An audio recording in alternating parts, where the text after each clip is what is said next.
Es un privilegio para mí poder seguir con nuestra exposición de la segunda epístola de Pedro, y hoy vamos a terminar el capítulo 3. Segunda de Pedro, capítulo 3, y serán los versículos del 14 al 18. Hemos visto a lo largo de la epístola cómo Pedro avisó a los destinatarios de la carta de dos cosas muy importantes. En primer lugar, un dramático aumento de falsos maestros y falsos profetas que en todos los sentidos traerán inquietud y confusión a las iglesias. La respuesta contra esto es mantenerse firme en la doctrina apostólica. Y el segundo gran tema que Pedro, del cual Pedro habló o escribió, era el tema del fin de la economía antigua de salvación, el sistema de los sacrificios, el sistema del templo, el sistema del sacerdocio aronítico. Y lo ha comparado con una hecatombe,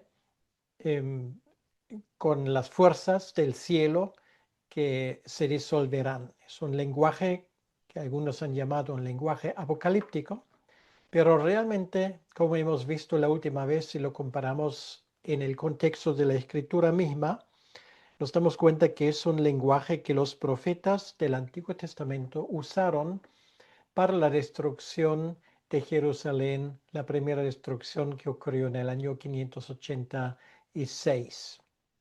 Por lo tanto, esto es el mensaje. Quiere decir aumento de doctrina falsa, por un lado, pero también el fin inminente con consecuencias catastróficas para el judaísmo, que tendría como resultado la destrucción total de la ciudad y también del templo.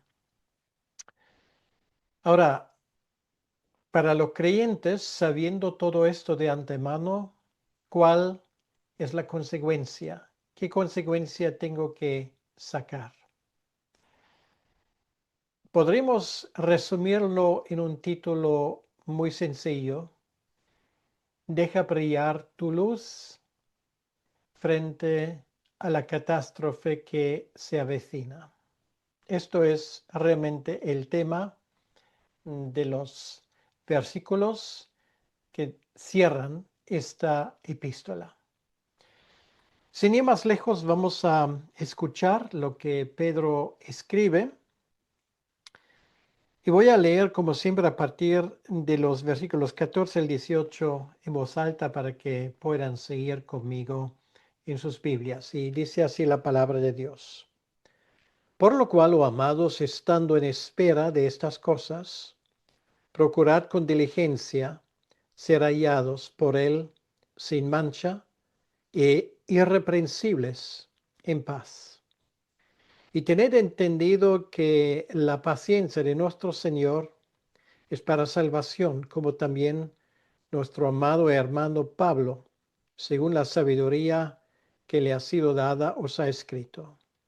Casi en todas sus epístolas, hablando en ellas de estas cosas, entre las cuales hay algunas difíciles de entender, las cuales los indoctos e inconstantes tuercen, como también las otras escrituras, para su propia perdición.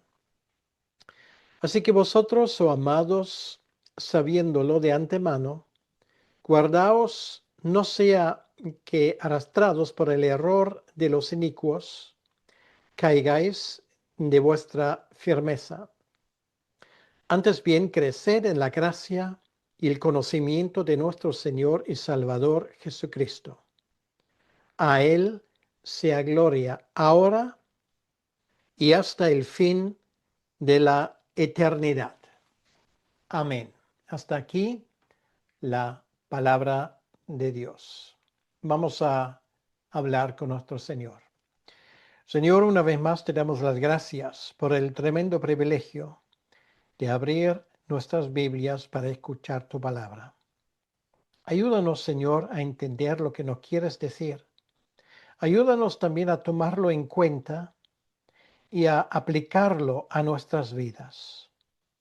Te damos las gracias, Señor, por tu presencia entre nosotros y te pedimos con humildad que tú nos ilumines en ese tiempo, donde el mensaje de Pedro hace más falta que nunca. Te lo pedimos en tu nombre, Señor. Amén. Bien, Pedro empieza esa última parte, a partir del versículo 14, con una conjunción que indica que él saca una consecuencia. Y esa consecuencia es por lo cual, oh amados, estando en espera de esas cosas. Quiere decir, estas cosas, ¿de qué estamos hablando? Bueno, estas cosas hablan de lo que yo acabo de mencionar, lo que Pablo escribió en los primeros 2 capítulos y medio de esa epístola. La falsa doctrina que se iba a extender en las iglesias como enemigo o como amenaza interior, por un lado, y por otro lado, el peligro, o no el peligro, sino el fin del antiguo orden de adoración. Quiere decir el fin del templo, el fin del sacerdocio, el fin de los sacrificios, tal y como Jesucristo lo había anunciado cuando él dio su famoso discurso del Monte de los Olivos. Estamos en espera de estas cosas. Quiere decir, estas cosas, la destrucción de Jerusalén cuando Pedro escribe esa epístola, aún no se ha dado, ni siquiera había empezado, pero es inminente. Y esto se nota en la urgencia con la cual él habla. Estamos, él dice, esperando que esto ocurra. ¿Por qué lo estamos esperando? Bueno, porque es palabra profética. Simplemente lo que hace Pedro aquí, él repite lo que otros, y sobre todo el Señor Jesucristo antes de él, habían anunciado. O sea, no son novedades, simplemente él recuerda a los cristianos que esto va a pasar. Habrá cambios tremendos, sobre todo para aquellos que tienen un trasfondo judío, como es el caso de Pedro. Por lo tanto, como estamos esperando estos cambios, ¿cuál es la consecuencia? La consecuencia es procurar con diligencia, quiere decir poner esfuerzo, poner interés, realmente concentrarse en esto. Esto tiene que ser una de las prioridades de la actitud cristiana. ¿Y qué exactamente? Pues ser hallados por Él sin mancha, irreprensibles y en paz.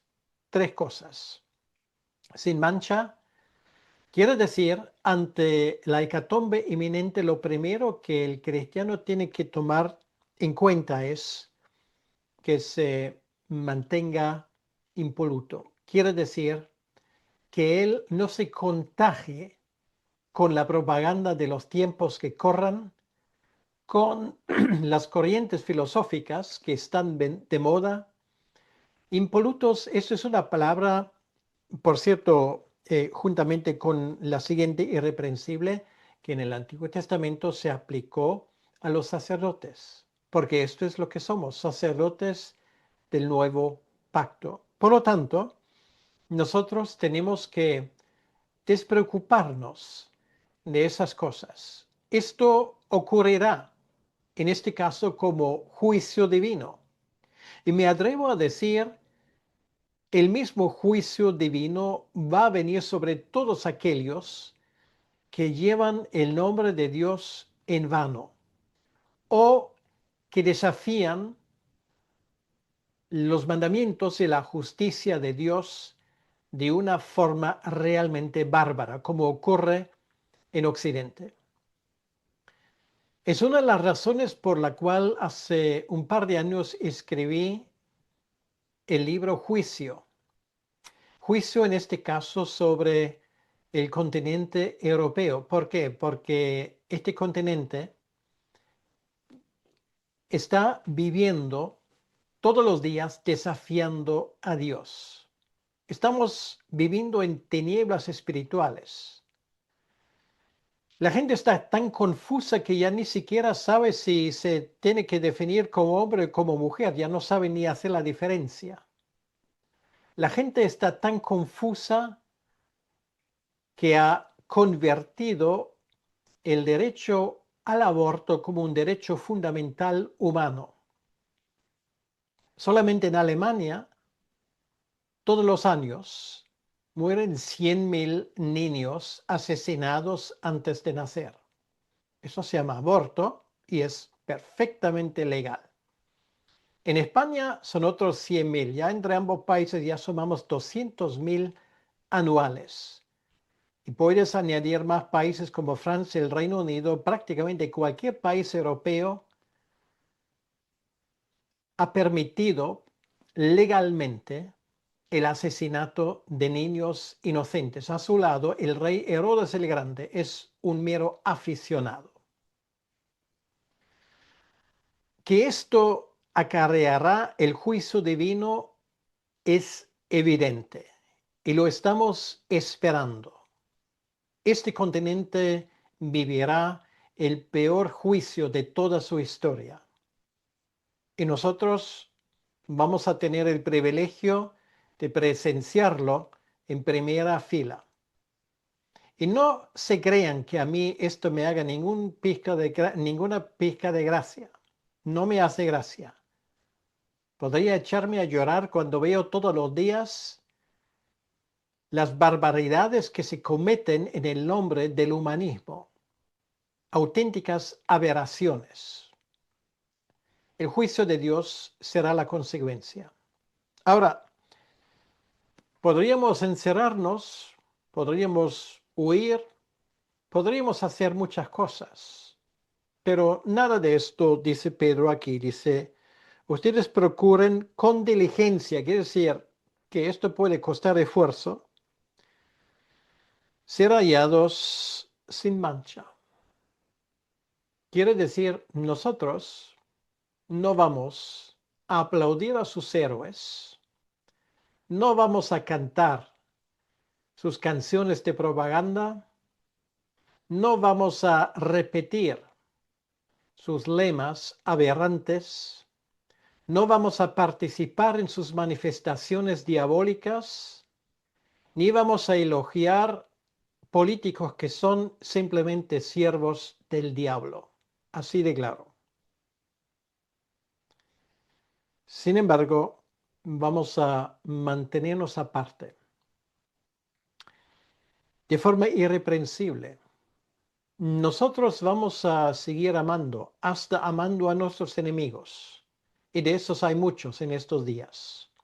Vamos amándolos no porque son inofensivos, vamos amándolos como enemigos. Enemigos nuestros, pero sobre todo enemigos de Dios, para ver si Dios les da arrepentimiento.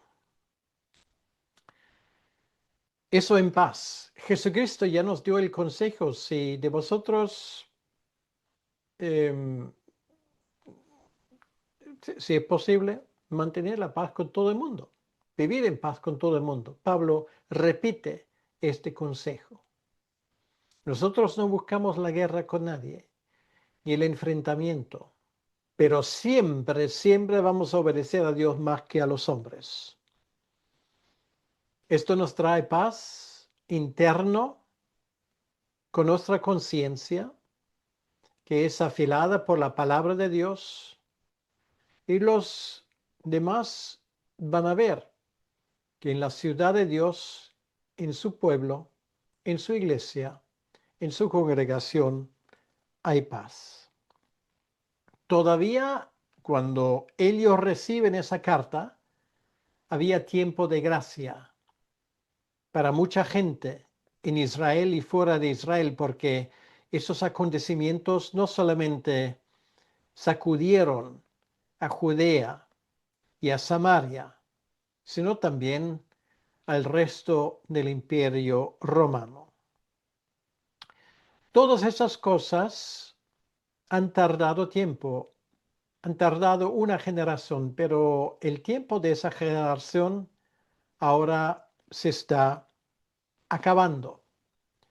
¿Y por qué?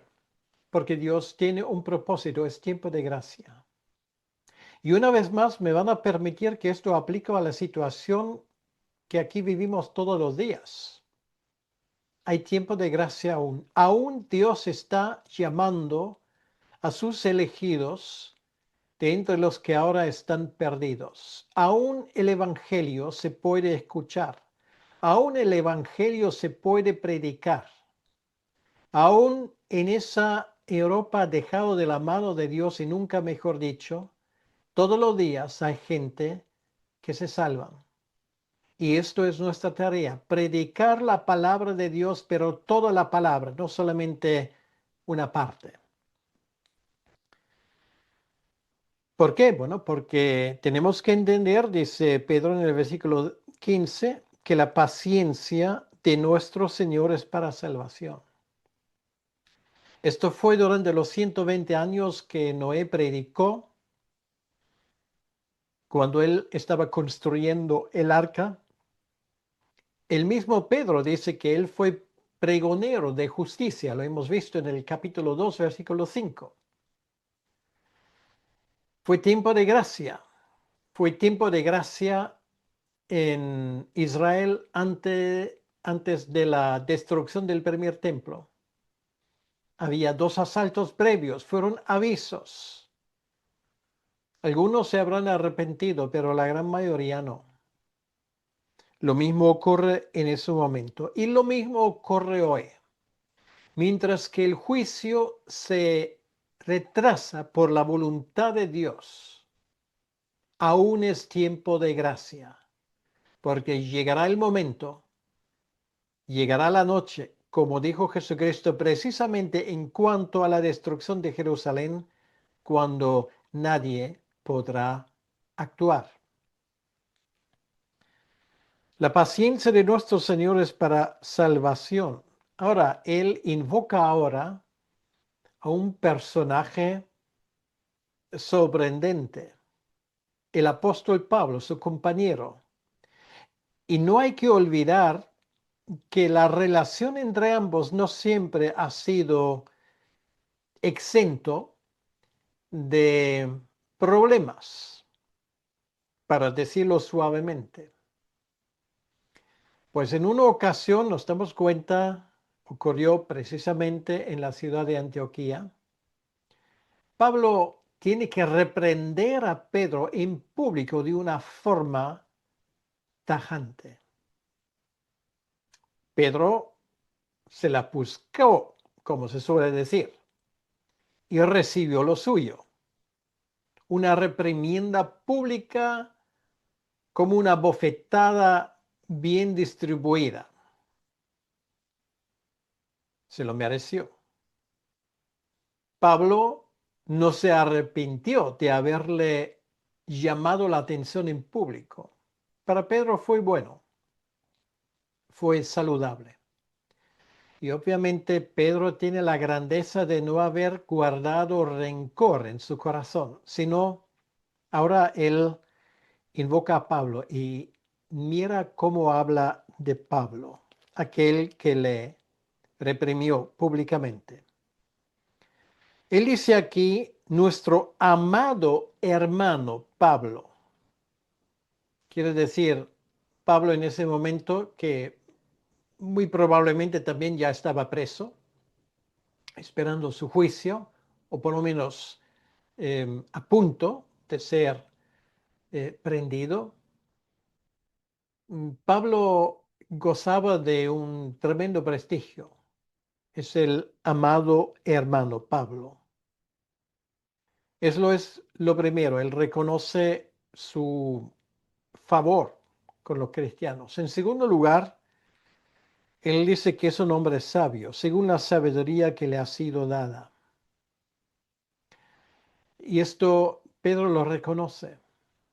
reconoce que la voz que le reprimió en su momento era una voz sabia, la voz de alguien que amaba a Pedro tan profundamente que no miró por otro lado, sino que se tomó la molestia de causar un escándalo público por el bien de Pedro y por el bien de la iglesia. Ese tipo de valentía es algo que nos falta hoy en día tremendamente. Pues él dice que Pedro había escrito de estas cosas a vosotros. Bueno, a vosotros, ¿a quién? Bueno, Pedro escribió una docena de cartas. Y esas cartas llegaron también a las personas que reciben aquí em, esa carta de Pedro. Bueno, él lo nombró en el primer capítulo, él habla en particular de la gente en Galacia y Asia. Bueno, Éfeso formó parte de Asia, Galacia, la carta a los Gálatas, la carta a los Colosenses, son cartas que precisamente tienen como destinatario gente que también están en la lista de Pedro aquí. Pablo habló de esas cosas, habló del peligro de la falsa doctrina, también habló, por ejemplo, en 1 y 2 Tesalonicenses, de ese tiempo. De esto hemos hablado cuando hablamos de ambas cartas, donde él también caracteriza ese tiempo que es inminente. Esas cosas entre las cuales hay algunas cosas difíciles. O sea, Pedro lo acepta y dice, bueno, esto a veces hay que digerirlo, hay que pensarlo. Y lo que Pablo escribe, bueno, no es algo que nos entra necesariamente a la primera. O sea, Pablo no tenía la intención de ser popular, pero tenía la intención de ser bíblico. Y esto a veces requiere pensamiento. Por lo tanto, hay cosas, algunas cosas difíciles de entender. Sí, hay cosas difíciles de entender en los escritos de Pablo, por supuesto, pero todo se entiende al final. Hay que esforzarse y Pedro no dice que es imposible entender a Pablo, él dice simplemente, bueno, hay que ponerse las pilas. Por lo tanto, a mí no me vale cuando la gente me dice, bueno, es que yo, esos capítulos 9 al 11 de Romanos son muy difíciles. No, no, señor, no son difíciles. Tienes que pensarlo, ¿sí? Igual allí hay cosas que tú no quieres aceptar, como el tema de la predestinación y de la elección incondicional de Dios, pero difícil, ¿no? Difícil no es. Requiere pensamiento y al final lo entenderás. Y así, bueno, hay varias cosas en los escritos del apóstol Pablo que caen en esto. Ahora, cuando tú tienes un pasaje difícil, difícil sobre todo, no por lo que se escribe, sino porque no encaja en tu cosmovisión, cuando tienes algo que es difícil, bueno, lo más popular es retorcer el texto de tal manera que el texto diga algo que no quiere decir. Es un deporte favorito de muchos predicadores y teólogos. Hay cosas que no encajan en su teología y por lo tanto retuercen los versículos de tal manera que esos versículos luego parecen que dicen el contrario de lo que realmente dicen. Pablo habla de esto. Esas cosas difíciles, algunos indoctos e inconstantes lo tuercen. Esto no es exégesis, es eisegesis. Quiere decir que se lee algo en el texto que no tiene nada que ver con el texto. O simplemente se limita las predicaciones del domingo a textos que encajan en nuestra particular manera de ver las cosas. Pablo llama a gente que hacen esto, en primer lugar, indoctos. Quiere decir gente que no sabe de qué habla.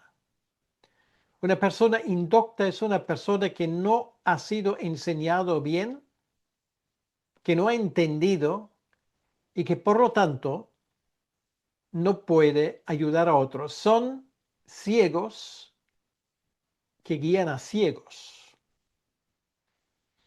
La peor mezcla. Personas indoctas, personas educadas en un tipo de teología que quiere quedar bien con todo el mundo. Una teología que tiene mucha agilidad de adaptarse a las modas de tiempo. Una teología que ya es siempre amable, intenta no escandalizar a nadie. Y sin embargo, una teología a la cual han cortado las alas. Esto hacen los indoctos. Inconstantes quiere decir que siempre ponen su veleta en el viento adecuado. Hoy así, mañana de otra manera. Porque lo importante es que al final del mes ellos sigan cobrando. Y vamos a llamar las cosas como son. Ese tipo de actitud es nefasta y ha causado mucho daño. En el caso concreto aquí es la amenaza de la gnosis, que para más que un predicador en la iglesia primitiva parecía ser tan atractiva. Hoy son otras cosas. Hoy hablamos mucho de la dictadura de lo políticamente correcto y esto hace que muchos, gracias a Dios, no todos, pero muchos de nuestros predicadores simplemente hablen cosas que no ofenden, banalidades.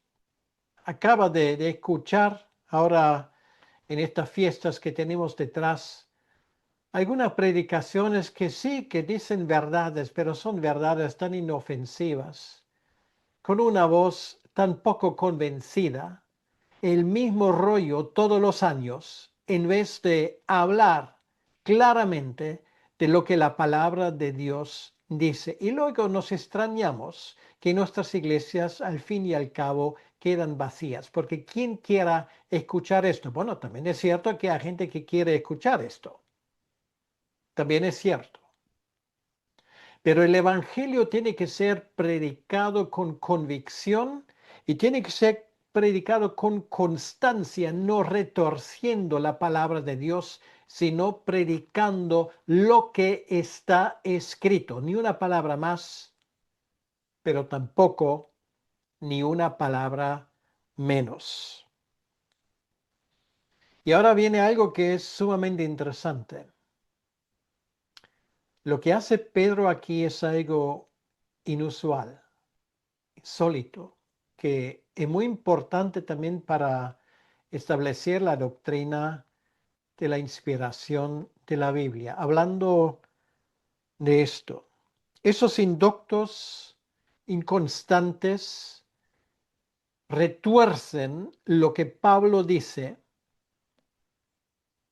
y ahora él añade como también las otras escrituras. Quiere decir que a esas alturas, estamos hablando de mediados de los años 60, para el apóstol Pablo era clarísimo que las epístolas paulinas eran epístolas inspiradas de tal manera que él los equipara a las escrituras del Antiguo Testamento. Esto es tremendo. Quiere decir ya a esas alturas tenemos un testimonio apostólico, porque Pedro es apóstol, que reconoce plenamente que lo que Pablo escribió esto no era su propia opinión, como por cierto Pedro dijo en 1 de Pedro capítulo 1 claramente, esa profecía no es por iniciativa propia, es algo que viene de parte de Dios y él reconoce lo que Pablo ha escrito es tan inspirado, es tan escritura como el libro de Génesis o el libro de Josué o los Salmos o Isaías o el libro de Malaquías, para nombrar solamente algunos de los 39 libros del Antiguo Testamento.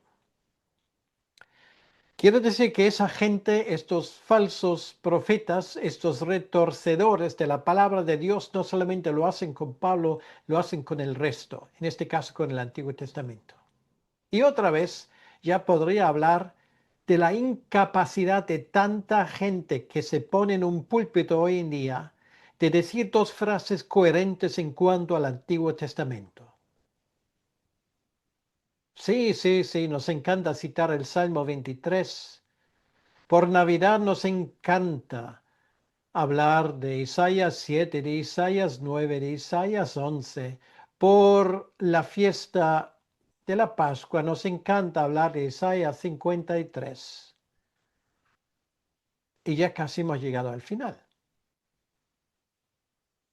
¿Qué pasa con el resto del Antiguo Testamento? Mutis. Un conocimiento rudimentario, en muchos casos un conocimiento nulo, porque nunca esa gente se han esforzado de entenderlo, de ver el hilo rojo y de predicarlo así. Sí, el Dios del Antiguo Testamento es el mismo que el Dios del Nuevo Testamento y lo que ha sido revelado en el Antiguo Testamento se ha cumplido en el Nuevo Testamento. Son los dos lados de la misma moneda. Y sin embargo, 3/4 de la Biblia, que es el Antiguo Testamento, prácticamente no existe como texto sobre el cual se puede predicar.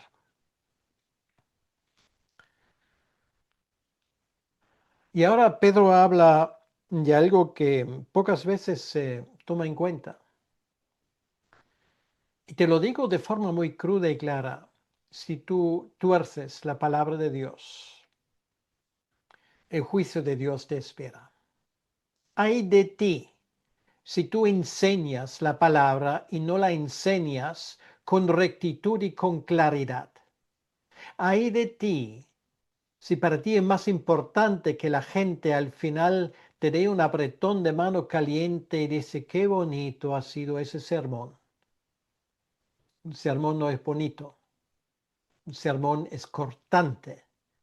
Un sermón es exposición de la palabra de Dios, de lo que está escrito. Y la gente que no lo hace, tal y como Dios lo ha previsto, se expone a su propia perdición. Infelizmente, muchas de esa gente, y ahí está el versículo de Mateo capítulo 7, echan fuera demonios, profetizan, hacen uno y el otro, predican, y sin embargo no han conocido.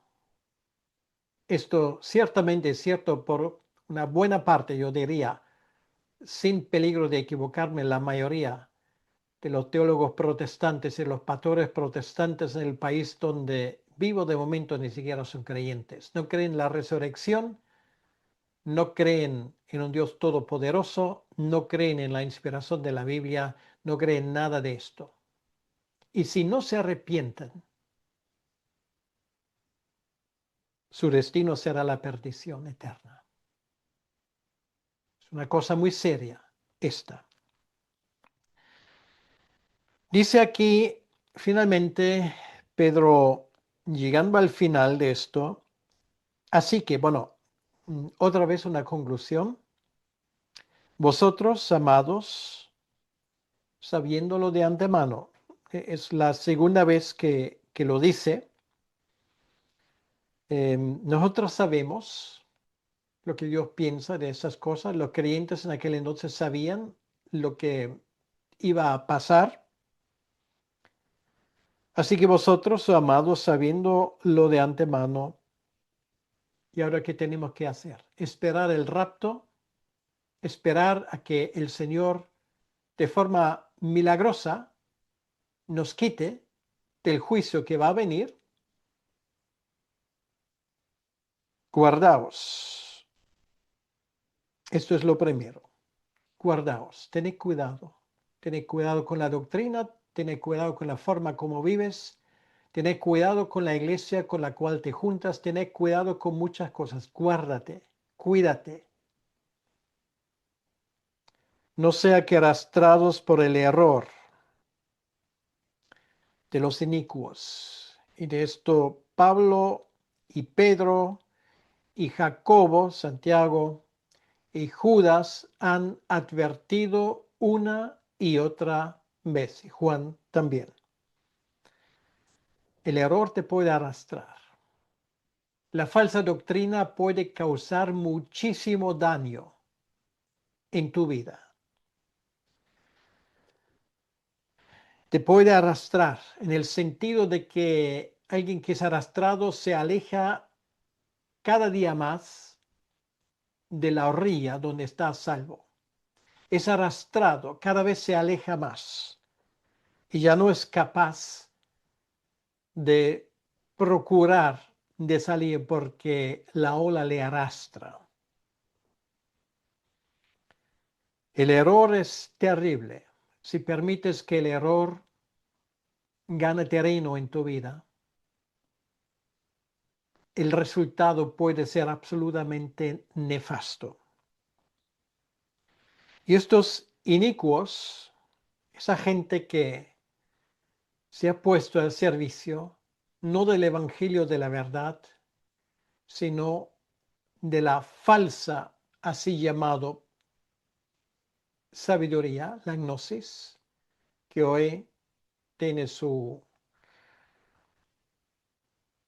correspondencia en tantos movimientos,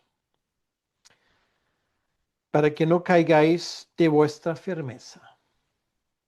Mantente a la palabra de Dios, la doctrina apostólica, lo que has aprendido de gente que honra esa palabra, esto retén, guárdalo, ahóndalo, fórmate, procura que tú conozcas tu Biblia cada vez mejor.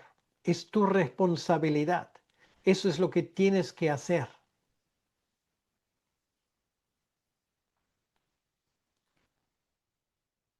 Para que no caigas de tu firmeza. Una vez que caigas de la firmeza, bueno, la idea está claro. Es una persona que está en la orilla o en una ribera de un río que corre ahí. Allí está firme. El río no se asusta, pero si deja su lugar, fácilmente es llevado por la corriente. De eso está hablando. No salgas del fundamento de la doctrina apostólica.